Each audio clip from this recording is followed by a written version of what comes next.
Republican presidential candidates are floating ideas on how to increase U.S. security. And there's been controversy all day after Donald Trump was asked about a potential database to track Muslims in America.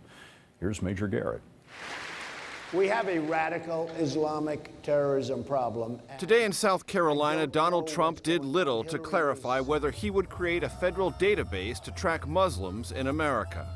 His only comment on the controversy was a tweet. "I didn't suggest a database, a reporter did."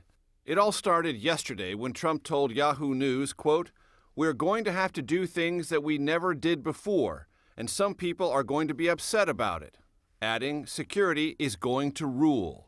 Asked later if he would institute a tracking database for Muslims, Trump said, quote, "We're going to have to look at a lot of things very closely."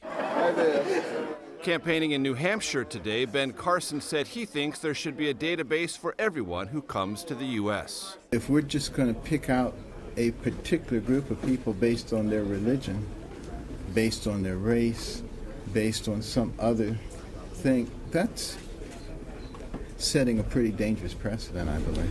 Carson also raised eyebrows when he said this yesterday about resettling Syrian refugees in the United States, a comment the campaign now admits was clumsy.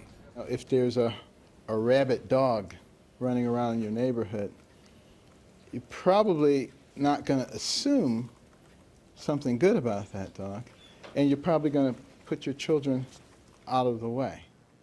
Trump and Carson's language spoke to rising and visceral Republican fears of terrorism. But, Scott, other Republicans saw Trump's language as potentially disqualifying. Jeb Bush called it abhorrent, and John Kasich said Trump is, quote, unable to unite and lead our country. Major Garret in our Washington newsroom. Major, thanks.